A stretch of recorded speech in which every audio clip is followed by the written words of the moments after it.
त्रिरत्न शरणम नमो अमिताभाय। त मार्ग सत्यमा भगवान बुद्धले 84,000 धर्मस्कन्धहरू बताउनु भएको थियो र अब ती 84,000 धर्मस्कन्धलाई तीनटा, कहिले कहिले चार पनि भन्छ, म तीनटै अनुसार बोल्छु, हाइवेमा राजमार्गहरूमा बाँड्नु सकिन्छ। त्यो चाहिँ त्याग मार्ग, प्रतिपक्ष मार्ग र परिणति मार्ग, यी तीन मार्ग।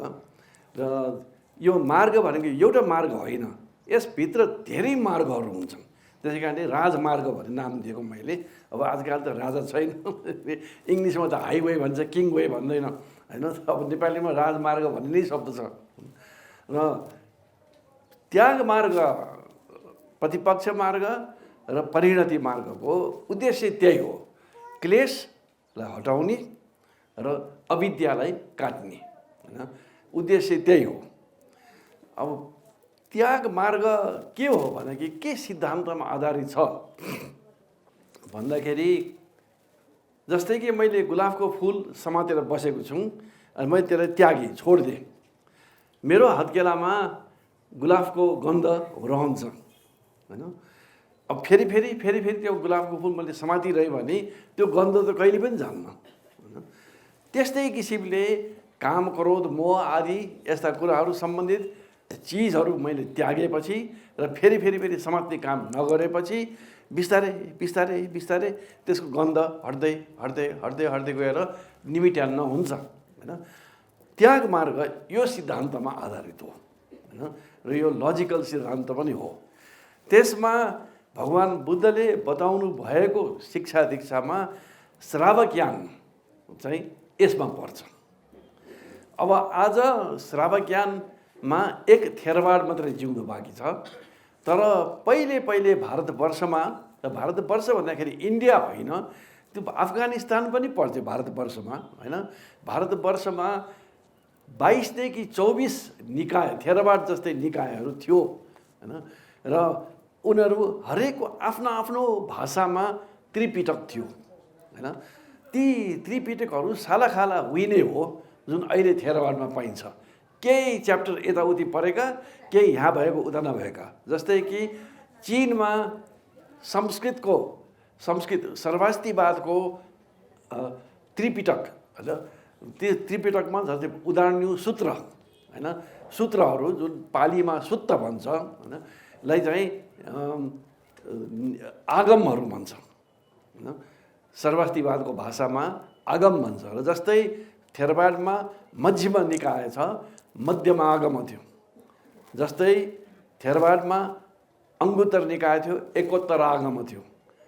दीर्घ निकाय दीर्घ आगम थियो, क्षुद्रक निकाय क्षुद्रक आगम, र संयुक्त निकाय संयुक्त आगम। अब संस्कृत, ओरिजिनल संस्कृत त तपाईँहरूसँग हुनुपर्ने हो, तर 800-900 वर्षको राजनीतिक दबावले गर्दाखेरि यहाँ हराएर गयो। तर चाइनिजमा र टिबेटमा अनुवाद गरिएको छ यी आगमहरू, र विशेष गरी चाइनिजमा अहिले पनि पुरै आगमहरू पाइन्छ। र त्यसको तुलना गर्दाखेरि पनि मध्यम निकाय र मध्यम आगममा कोही यहाँ भएको च्याप्टर त्यहाँ छैन, त्यहाँ भएको च्याप्टर यहाँ छैन, तर मौल त उही कुरा पाइन्छ, उही कुरा पाइन्छ। त यसरी 18 देखि 24सम्म निकायहरू थिए। सर्वास्तिवाद, महासाङ्घिक, विभज्यवाद आदि धेरै नाम भएका, के अरे यो धर्मगुप्तिक, होइन, यिनीहरू थिए, होइन। र यिनीहरू सबैको त्रिपिटक थियो र आफ्नो भाषामा, मागधीमा, प्राकृतमा, पैसाचीमा, आफ्नो भाषामा। अहिले भर्खरै अफगानिस्तानको उत्तरी भेग, अफगानिस्तान र पाकिस्तानको उत्तरी भेग गान्धारमा, जहाँ चाहिँ 15 वर्ष अगाडि तालिबानहरूले भगवान बुद्धको मूर्ति पड्काएको थियो, चाहिँ गान्धारी प्राकृतमा लेखिएको सालाखाला पुरै त्रिपिटक घ्याम्पोहरूमा भेट्यो, होइन। र त्यो चाहिँ गान्धारी प्राकृतमा लेखेको र त्यो धर्मगुप्तिकको, जस्तै थेरवाडको पाली जस्तो धर्मगुप्तिकको गान्धारी प्राकृतमा लेखेको भेट्यो। र त्यहाँबाट नै चीन गएको हो, होइन, चीनमा गएको हो। र इतिहासमा पनि अस्तिसम्म जुन छापिएको लेखेको पहिला लेखेको त्रिपिटक भन्दाखेरि चाहिँ थेरवाडको र श्रीलङ्कामा राजा बट्टगामिनीको पालामा लेखेको भनेर मानिन्थ्यो होइन। अहिले यो गान्धारी त्रिपिटक त्योभन्दा 100 वर्ष अगाडि लेखिएको हो, प्रिन्ट गरेको भेट्यो होइन। र हाम्रो महायानको प्रज्ञा पारमिता पनि छ, अहिले पनि ब्रिटिस लाइब्रेरीमा छ, जुन थेरवाडको त्रिपिटक लेखेको 50-60 वर्षपछि मात्रै लेखिएको होइन। त्यति पछि होइन छापिएको। र संसारमा छापेकै नै छ, सबभन्दा पहिला छापेको किताब नै वज्रछेदीका सूत्र चाइनामा होइन। त्योभन्दा अगाडि छापाखाना भन्ने थिएन होइन। सबभन्दा पहिला छापेको किताब नै वज्रछेदीका सूत्र हो, जुन चाइनामा छापिएको हो। अब अहिले यी वेस्टर्नहरूमा चाहिँ 1400 शताब्दीमा गुटेनबर्गमा छापाखानाले बाइबल छापियो भन्छ, तर त्यो त 14औं शताब्दीमा हो होइन। यो त धेरै अगाडि थियो होइन। 5औं शताब्दीतिर नै छापिसकेको थियो। 5औं शताब्दीमा वज्रछेदीका सूत्र छापिसकेको थियो। त अब यतापट्टि जाउँ, यो त्याग मार्गको सिद्धान्त त्यो हो र श्रावज्ञान जसमा थेरवाड पर्छ। र अब आज त जिउँदो भनेको थेरवाड मात्रै बाँकी भयो। यो किन भन्दाखेरि अरू त मुसलमानको हमलाले सबै कोल्याप्स भयो होइन। र भाग्यवश थेरवाड चाहिँ मुसलमानहरू आउनुभन्दा अगाडि श्रीलङ्का पुगिसकेको थियो, थाइल्यान्ड पुगिसकेको थियो, बर्मा पुगिसकेको थियो, क्याम्बोडिया, लाओस पुगिसकेको थियो, जहाँसम्म मुसलमानहरू खास पुगेन, अनि त्यसरी बच्यो होइन। अरू त इन्डियन सब कन्टिनेन्टभित्र त सबै नाश भयो होइन। अफगानिस्तान अहिले भर्खरभरि त्यहाँ भेट्यो। अब अफगानिस्तान 11औं शताब्दीपछि मुसलमान बनाइसकेको थियो, सबै बौद्धहरूलाई मुसलमान बनाइसकेको थियो होइन। र यो श्रावज्ञानको लक्ष्य अरथ भन्नु हो र त्यसको विधि चाहिँ त्यागमार्ग होइन। यो कुरा पुणेमा पनि यो प्रवचन गरेको थियो, यो विषयमा त्यागमार्ग आदि। र एउटा प्रोफेसर हुनुहुन्थ्यो, यो हाम्रो अम्बेडकर परम्परा मान्ने तर पिएचडी गरेको बुद्धमा। अनि उहाँले मेरो कमेन्ट गर्दाखेरि उहाँले भन्नुभएको एकदम करेक्ट हो, हाम्रो थेरवाड त्यागमार्ग हो भनेर भन्नुभएको हो। अब त्यो सिद्धान्तमा त्यागेपछि त्यो घट्दै घट्दै घट्दै जान्छ र सिद्धिन्छ। तर भगवान् बुद्धले त्यति मात्रै बताउनु भएको होइन, र यी कुराहरू थेरवाडै सूत्रमा पनि पाइन्छ। उहाँले प्रतिपक्ष मार्ग पनि सिकाउनु भयो। प्रतिपक्ष मार्ग भनेको उल्टो औषधि होइन, इङ्ग्लिसमा एन्टिडोट भन्छ होइन, उल्टो औषधि। जस्तै कि ममा क्रोध छ त मैत्री करुणाको भावना होइन, त्यस्तै किसिमको म भन्ने अहम छ, शून्यताको भावना होइन, आदि आदि। यो चाहिँ महायानमा हुन्छ होइन, महायानको सुरु हुन्छ। तर श्रावज्ञान या थेरवाड र महायानको तुलना गर्नु मिल्दैन। किन मिल्दैन भन्दाखेरि उद्देश्य एउटै होइन। श्रावज्ञान या थेरवाडको उद्देश्य अरथ बन्ने हो, महायानको उद्देश्य बुद्ध बन्ने हो। त्यसै कारणले हुँ बहु एउटै लक्ष्य होइन, तैपनि सिद्धान्त त एउटै हो, सिद्धान्त अलग अलग किसिमको होइन। अब महायान भन्दाखेरि महायान 2 किसिमको छ। अद्वै वज्र सङ्ग्रहमा अद्वै वज्रले भन्नुभएको छ महायानम द्विविधम। यो त नेपालीले पनि बुझ्छ अर्थ होइन। महायानम द्विविधम होइन, पारमिता नय मन्त्र नयश्चेति होइन, पारमिता यान र मन्त्रयान होइन। यो दुईटै महायान हो, जसलाई बोधिसत्वयान पनि भन्छ। किन बोधिसत्वयान भनेको भन्दाखेरि बुद्ध बन्ने यान होइन। थेरवादी अभिधम्ममा चाहिँ सम्यक सम्बुद्ध यान भन्छ होइन। थेरवादी अभिधम्मैमा पनि 3 यान लेखेको पाइन्छ, श्रावज्ञान, प्रत्येक बुद्धयान र सम्यक सम्बुद्धयान होइन। यो त अभिधम्ममै पनि पाइन्छ। श्रावज्ञान अहिले भर्खर हामीले कुरा गरेँ, प्रत्येक बुद्धयान अहिले छैन। र प्रत्येक बुद्ध भनेको एउटा बुद्धको शासन अन्त भइसकेपछि अर्को बुद्ध नआएसम्म बिचमा पहिलेका बुद्धहरूसँग सिकेका अभ्यास गरेका व्यक्तिहरूले आफ्नो अभ्यासको बलमा एक किसिमको बोधि प्राप्त हुन्छ, जसलाई प्रत्येक बोधि भन्छ। जस्तै कि अरतको बोधि श्रावक बोधि भन्छ, हैन। र यो थेरवादी अभिधम्म पनि त्यही नै मान्छ, हैन, श्रावक बोधि, हैन। बुद्धको बोधि चाहिँ सम्यक सम्बोधि, अलिकति फरक छ, धेरै होइन, बेपत्तै उल्टो पाल्टो होइन, तर फरक छ। बुद्धलाई अरत मात्रै भन्नु मिल्दैन, अरतलाई बुद्ध भन्नु मिल्दैन, हैन। बुद्ध अरत पनि हो, जस्तै कि 11 क्लासको व्यक्ति 12 क्लास पनि हो, 12 क्लासको व्यक्ति 11 क्लास पनि हो, हैन। द बुद्ध अटोमेटिकली अरत हो, तर अरत अटोमेटिकली बुद्ध होइन। प्रत्येक बुद्ध चाहिँ त्यस्तो बेलामा मात्रै आउँछ। एउटा बुद्धको शासन अन्त भइसक्यो, हैन। अब शासन भन्दाखेरि पनि अब तपाईँहरू त नेवार हो, शब्द चिनेको होला, जहिले पनि व्याख्या गर्छु कि नेपाली भाषामा शासन भनेको राज्य भन्ने कुरा आउँछ, हैन। तर शासन, शास्त्र, शास्ता, शास्त्री एउटै रुटबाट आएको संस्कृतमा, हैन। त बुद्ध शासन भनेको बुद्धको शिक्षा दीक्षाहरू भनौँ न, लाई बुद्ध शासन भन्छ, हैन।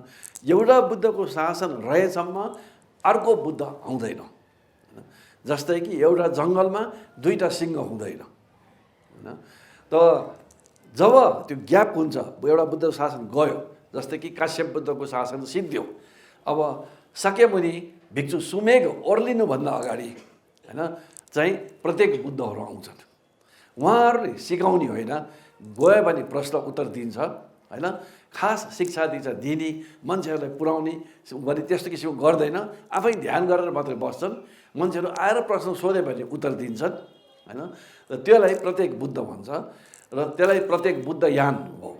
अनि त्यसपछि चाहिँ अब थेरवादमा सम्यक सम्बुद्धयान भनिन्छ। अब हाम्रो महायानमा त्यसैलाई महायान बोधिसत्वयान मानिन्छ। अब यो पनि प्रश्न उठ्छ कि सम्यक शाक्यमुनि बुद्ध स्वयं 3 असङ्ख्य कल्प, थेरवाद अनुसार 4 असङ्ख्य कल्प अभ्यास गरेर बुद्ध बन्नुभयो भनिन्छ। 3 असङ्ख्य कल्पसम्म अभ्यास गरेर सम्यक सम्बुद्ध बन्नुभएको व्यक्तिले सम्यक सम्बुद्ध बन्ने यान सिकाउनै भएन भन्ने त कसरी सम्भावना छ? र श्रावक यान मात्रै सिकाउनु भयो, अरत बन्ने मात्रै सिकाउनु भयो भन्ने कसरी सम्भावना छ? हैन, त्यो त सम्भावनै छैन। लजिकल इलोजिकल हो, हैन, युक्तियुक्त पनि देखिँदैन। त त्यो त खै त अनि थेरवादमा छैन भन्ने खै त थेरवादमा पनि राखेको छ। चर्या पिटक पछि बुद्ध घोषले थपेको हो, हैन, चर्या पिटक। तर अभिधम्ममा त स्पष्टै सम्यक सम्बुद्ध यान भनेर मेन्सन गरिएको छ, हैन। त त्यही सम्यक सम्बुद्ध यान नै महायान हो, नत्र भने खै त भन्ने प्रश्न उठ्छ। र उहाँको शिक्षा खै, उहाँले कसलाई सिकाउनु भयो बुद्ध बन्ने तरिकाहरू, हैन, बोधिसत्व कसलाई सिकाउनु भयो? त्यो रेकर्ड महायानलाई नमान्ने हो, महायानको सूत्रलाई नमान्ने हो भने त उहाँले कसलाई पनि सिकाउनु भएन भने मान्नु पर्यो, हैन। अनि त्यो कसरी आफै चाहिँ 3 असङ्ख्य कल्प अभ्यास गरेर बुद्ध बन्ने, अनि त्यही एउटा चाहिँ कसैले पनि नसिकाउने, कसैले पनि नसिकेका हिँड्यो, हैन। त्यही चाहिँ महायान हो, हैन। अब यो हाम्रो भनाइ हो। अब थेरवाद मात्रै होइन, श्रावकयानको अरू निकायले पनि महायानलाई निन्दा गरेको पाइन्छ। तर प्रश्न उठ्छ कि त उहाँले सम्यक सम्बुद्ध यान या बोधिसत्व यान कहाँ सिकाउनु भयो त? कसलाई सिकाउनु भयो त? खै सिकाए त हुनुपर्ने हो। कसरी सम्भावना छ उहाँले सिकाएन, सिकाउँदै नसिकाइकन बित्नुभयो, जानुभयो, परिनिर्वाण जानुभयो, कसरी सम्भावना छ? त त्यही चाहिँ महायान सूत्रहरू हो, हैन। अब यो महायान 2 किसिमको छ। अद्वैत वज्र सङ्ग्रह अनुसार महायानम द्विविधम, हैन। पारमिता नय, मन्त्र नय चेति। पारमिता यान र मन्त्रयान, हैन। पारमिता यानको अर्को नाम सूत्रयान पनि हो, किनभने सूत्रमा आधारित भएको हुनाले, हैन। सूत्रयान, लङ्का अवतार सूत्र, गण्डव्यूह सूत्र, यस्ता सूत्रहरू। अब हाम्रो यहाँ नेवार परम्परामा नवग्रन्थ भन्छ, त्यसमा 8वटा सूत्र हो होइन। तर यो उहाँले सिकाउनु भएको यो 8वटा सूत्र मात्रै होइन, यो त हाम्रो यहाँ ह्रास भएको होइन। र यसको कथा पनि छ, ऐतिहासिक पनि छ, के काण्ड भएको। मेरै बराजुले जङ्गबहादुरले बिहारको सबै थ्यासपहरू जलाइदिए भन्ने आदेश दियो होइन। त्यसपछि ब्रायन हड्सन भन्ने त्यो टाइमको ब्रिटिस रेजिडेन्टले सुनेर जङ्गबहादुर गएर तिमीलाई चाहिँदैन भने मलाई दियो, म मेरो देश लग्छु भन्यो। कति जलायो पनि, नजलाएको उसले बोकेर लग्यो। अनि पछि केही नेवार गुरुजूहरूले हामीलाई केही न केही किताब त फिर्ता देऊ भनेपछि उसले यो 9वटा फिर्ता दिएको होइन, नवग्रन्थ भनेर रह्यो होइन। तर भोटमा चिनमा त त्योभन्दा अगाडि जङ्गबहादुरभन्दा धेरै अगाडि नै ट्रान्सलेसन भइसकेको थियो। 800 वर्ष 900 वर्ष अगाडि नै, 1000 वर्ष अगाडि नै ट्रान्सलेट भइसकेको थियो। 100वटा भन्दा बढी सूत्रहरू छन् होइन। 100वटा भन्दा बढी सूत्रहरू चाइना र टिबेटन ट्रान्सलेसनहरूमा पाइन्छ। त ती सूत्र अनुसार अभ्यास गर्नेलाई चाहिँ सूत्रयान पनि भन्छ या पारमितायान पनि भन्छ होइन। र त्यो चाहिँ प्रतिपक्ष मार्ग हो, उल्टो औषधि लगाउने होइन।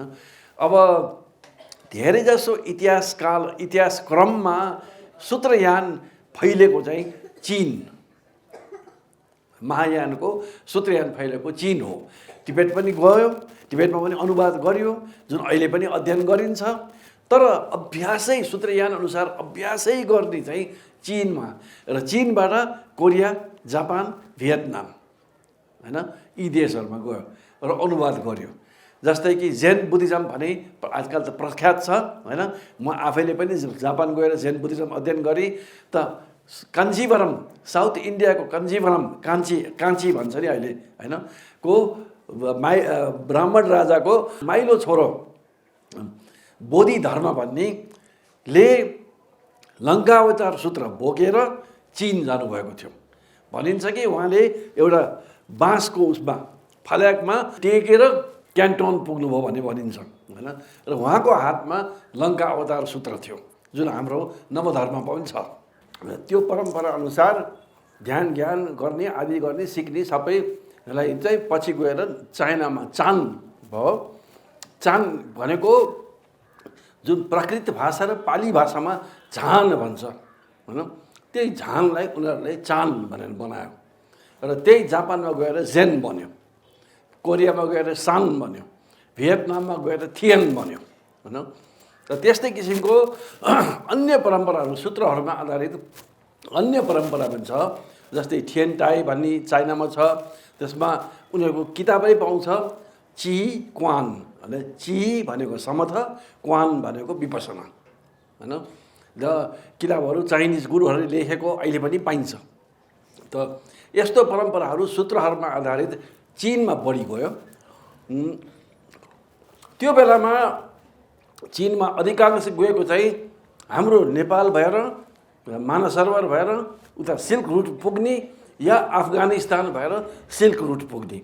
र त्यो सिल्क रुटबाट चीनसम्म पुग्यो। यसरी बौद्ध धर्म यति फैलिएको थियो कि एकताका 75% एसिया बौद्ध थियो होइन। र 60 देखि 75% भारतवर्ष बौद्ध थियो। यो इन्ट्रेस्टिङ छ। तपाईँहरू फ्यामिली नै बौद्ध हो, हजारौँ वर्षदेखि बौद्ध भएको हो, तर इतिहास बिर्सिसक्यो होइन। बौद्ध भनेको भन्दाखेरि केही नेवारहरू, के माथिका भोटेहरू भने जस्तो भइसक्यो होइन। मलाई थाहा छ, म हुर्किने बेलामा दरबारमा बुद्ध धर्म भनेको नेवारको धर्म, भोटेको धर्म भन्ने चलन थियो होइन। अब त्यो टाइममा म पनि बच्चा थिएँ, के थाहा थिएन, बुझा थिएन, सुनिन्थ्यो। तर कसरी भोटेको धर्म भयो? लुम्बिनीमा जन्मियो अरे, उहाँ त भोट जान्नु भएन। त्यो टाइममा कोही पनि भोटे तल ओर्लेको थिएन होइन। कसरी भोटेको धर्म हुन्छ? त यसरी सिल्क रुट भएर गएको, सिल्क रुटमा बिहारै बिहार अहिले पनि छ, भग्नाविशेषहरू। र त्यहाँ एउटा बिहार किझिल भन्ने बिहारमा जो पौवा जो लेखेको छ, तलपट्टि लेखेको छ सिरियाको प्रिय रत्नले लेखेको पौवा भनेर। सिरियाको हैन, नाम पनि प्रिय रत्न। सिरियासम्म त बुद्ध धर्म फैलेको थियो भन्ने देखिन्छ। फैला मात्र होइन, राम्रै थियो, किन त्यहाँको पेन्टर आएर चिनको बाटोमा पेन्टिङ गर्छ भनेपछि त हैन निकै राम्रो फैलेको रहेछ भन्ने बुझ्छ। त यो सूत्रयान हो हैन, जसलाई पार्वितयान पनि भन्छ र हेतुयान पनि हुन्छ। हेतुयान भनेको के भने, हेतु भनेको कारण, कज, इङ्ग्लिसमा कज भन्छ नि। कज हेतु प्रत्ययहरू जुटाएर अनि बुद्धतातिर लग्ने मार्ग हैन। एक किसिमको श्रावकयान थेरावाद पनि हेतुयानै हो। अनि त्यसपछि मन्त्रयान, जसलाई वज्रयान पनि भन्छ, मन्त्रयान पनि भन्छ, फलयान पनि भन्छ, गुह्ययान पनि भन्छ, सहजयान पनि भन्छ हैन। यी 5-6वटा नामहरू छ। वज्रयान या तन्त्रयान पनि भन्छ। अब यो के हो? अब हाम्रो काठमाडौँको बुद्ध धर्म हजारौँ वर्षदेखि वज्रयान हो, त्यसमा त कुनै शङ्का छैन। के हो यो तन्त्रयान भनेको? के हो? तन्त्रको परिभाषा महामाया तन्त्रको गुणवती टीकामा लेखेको छ। त्यो परिभाषा बुझ्यो भने पनि खास वज्रयान के हो बुझ्न सकिन्छ। त्यहाँ भनेको छ कि प्रबन्धम इति तन्त्रम, तन्त्र भनेको प्रबन्ध हो। प्रबन्ध भनेको अब नेपालीमा प्रबन्ध भने एउटा अर्थ हो, तर प्रबन्ध भनेको सन्तान, चित्तको सन्तान हैन, सन्तान। तन्त्रम इति प्रबन्धम हैन। त्रिविधम तन्त्रम, तन्त्र 3 किसिमको छ। हेतुतन्त्र, फलतन्त्र, उपायतन्त्र चेति। हेतुतन्त्र, फलतन्त्र, उपायतन्त्र। अनि त्यो के त भन्दा, स प्रकृति प्रभासुरम अनादिनिधनम चित्तम। त्यो प्रकृतिले नै प्रभासुर, आदि र अन्त नभएको चित्त हैन, बोधि चित्तम, त्यो बोधि चित्त हो। स हेतुस, त्यही नै हेतु हो। स तद् बीजम, त्यही नै बीज हो, त्यही नै बिउ हो हैन। त अनादि निधनम चित्तम, स प्रकृतिर प्रभासुरम अनादि निधनम चित्तम, त्यही नै तन्त्रको परिभाषा हो। अब यो के र तन्त्रको परिभाषामा अनादि निधनम, प्रकृतिले नै अनादि निधनम प्रभासुर चित्त नै तन्त्र हो भनेर परिभाषित गरेको छ। यो अङ्गुत्तर निकायको अक्षर सङ्घात भग्गो 51 र 52 श्लोक, पभस्सरम इदम भिकवे चित्तम तञ्चखो आगन्तुकेहि उपकिलेशै उपकिल्लितम। तम असुतवा पुथुजन यथाभूतम न पजानाति। यो के भने, हे भिक्षु, चित्त प्रभासुर छ हैन, र यो आगन्तुक क्लेशले उपकिल्लित भएको छ। क्लेशले दुःख दिएको छ भनौँ न। हाम्रो नेपालीमा क्लिष्ट भन्छ नि, क्लिष्ट भनेको गाह्रो हो। क्लेश भन्ने शब्द त्यही रुटबाट आएको हो हैन। काम क्रोध मोहले नै हामीलाई गाह्रो पार्दियो हो, हामीलाई दुःख दिने हो हैन। र यसले यी क्लेशले उपकिल्लित भनेको किल्ला गाडिएको छ भनौँ न, गाडिएको छ। यो नजानेको हुनाले हैन, तम असतुवा, असुतवा भनेको नसुनेको हुनाले, नजानेको हुनाले हैन, पृथक जन भनेको औसत व्यक्ति हैन, यथाभूतम न पजानाति, ती यथाभूत जान्दैन हैन। फेरि अर्को श्लोकमा भगवानले बताउनु भएको छ, पवस्रम इदम भिकवे चित्तम तञ्चखो आगन्तुक्यै उपकिलेशै विप्पमुक्तम। त्यही श्लोक हो। चित्त प्रभासुर छ, आगन्तुक क्लेशले बाट ऊ विप्र मुक्त छ, फ्री छ हैन, फ्री छ। र तम सुतवा हैन, अरिय शावको यथाभूतं पजानाति। यो थाहा पाएर सुनेर आर्य श्रावकले यथाभूत जान्छ हैन। र अलि तल भनेछ कि तस्मा आर्य श्रावकस्य हैन, तस्मा सुतवतो, सुनिएको आर्य श्रावकस्य, आर्य श्रावकले हैन, चित्त भावना अथिति वदामिति, चित्त भावना हुन्छ हैन। यहाँ थेरवादी अंगुत्तर निकायमै सम्पूर्ण बद्रियानको सार बताइएको छ। अघि मैले भर्खर भने माया माया तन्त्रको गुणवती टीकामा पनि यही प्रभाव छ, चित्त नै तन्त्र हो भनेर भनेको छ हैन। तर थेरवादमा लेखे तापनि यसको ज्ञान ध्यान विपसना केही पनि छैन। थेरवादको दिघ निकायको केवट सूत्रमा पनि प्रश्न सोधेको छ कि कहाँ आगो, पृथ्वी, जल, अग्नि, वायु हुँदैन, लामो छोटो हुँदैन, राम्रो नराम्रो हुँदैन हैन आदि भनेर सोधेको छ। त भगवानले उत्तर दिनुभएको छ कि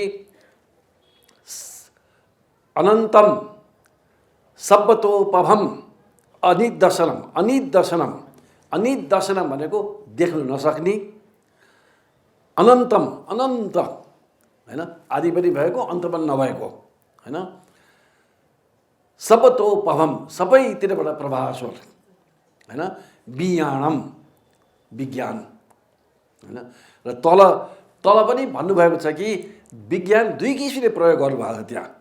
यहाँ आगो, पृथ्वी, जल, अग्नि, वायु पनि हुँदैन, नाम रूप पनि हुँदैन हैन, राम्रो नराम्रो, ठुलो लामो यो कन्सेप्ट भनौँ न, विकल्पहरू पनि हुँदैन भन्ने भन्नुभएको छ। अर्को ठाउँमा के भन्नुहुन्छ, विज्ञानस्य निरोध ए तत्त्व निरुद्धते। विज्ञान निरोध भएपछि यी सबै जान्छ हैन।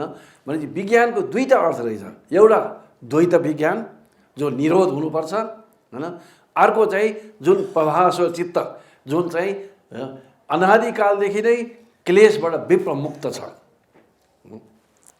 यही नै वज्रछेदिका सूत्रमा चित्तम अचित्तम, चित्त भनेको विज्ञान जुन निरोध हुनुपर्छ, अचित्त भनेको प्रभावस्वर चित्त भनेको हो। त बद्रियानको अब अरू ठाउँमा पनि यो के अरे मध्यम निकायमा पनि यही सबतोपभम चित्तम आउँछ हैन। र अनि लास्टमा अग्निहोत्र निकायको उदायी सूत्र, अनुत्तरीय बग्गोको उदायी सूत्रमा इति चेतसा विवटेन अपरियोध्येन सपभास चित्तम, सपभास चित्तम, प्रभास चित्तम भावयति, भावना गर्नु, बहुलीकतम, बारम्बार दोहोऱ्याएपछि ज्ञान दर्शन, ज्ञान दर्शन पट्टि लाभाय सम्बद्धति, ज्ञान दर्शन लाभ हुन्छ भनेर भन्नुभएको छ हैन। त यो श्लोक जुन थेरवादमा ठोकठोक पाइन्छ हैन, यो नै बद्रियान भनेको यसैको व्याख्या हो हैन, यसैको विस्तृत व्याख्या हो बद्रियान भनेको। तर यो छैन भने बद्रियान छैन, यो बुझ्नुपर्छ। त बद्रियान भनेको घण्ट बजाउने, टीका लाउने मात्रै होइन, त्यो त बाहिरी पक्ष हो बद्रियानको हैन, बाहिरी पक्ष हो। भित्री त परिभाषामै यही भनेछ, प्रकृति स प्रकृति प्रभास्वरम अनादिनिधनम चित्तम हैन, यो परिभाषा हो तन्त्रको। त तन्त्रको परिभाषामै प्रभास र चित्त चिन्नुपर्छ। अब यो प्रश्न उठेको थियो देखा लिने, यो लिने भन्ने हैन, यसमा अरू प्रश्न पनि थियो देखा सम्बन्धी। अहिले एउटा छोटो कुरा कि देखा भनेको घण्ट बजाउने, बज्र घुमाउने, टीका लाउने अनि मन्त्र सुन्ने मात्रै होइन हैन। एक त देखा भनेको हाम्रो यहाँ नेवार परम्परा पेलियो, यो त इतिहास हो हैन, 900 वर्षमा पेलियो। मल्ल राजाको पालादेखि राणाहरूले, शाहहरूले पेले अघि भने जङ्गबहादुरले जलाउन लाए, जयस्थिति मल्लले सबै भिक्षुहरूलाई जबरजस्ती बिहा गराइदिए हैन। र पछि बिस्तारै बिस्तारै पूजाआजा पनि हिन्दू जस्तो देखाउनु पर्यो, नत्र भने थुनिदिन्थ्यो, के गर्थ्यो, अनेक यी त अब रेकर्डै हरायो होइन। तर थाहा छ, सबैलाई थाहा छ, हिरण्यवर्ण महाविहारमा गुरुजोहरू गएर पूजा गर्नु जानु पाउँदैन थियो। बच्चाहरूलाई खेल्दै खेल्दै खेलेर पूजाले फुल चढा भनेर सिकाउनु पर्थ्यो होइन। यो धेरै वर्ष हुँदाखेरि धेरै कुरा हराउँदै गयो।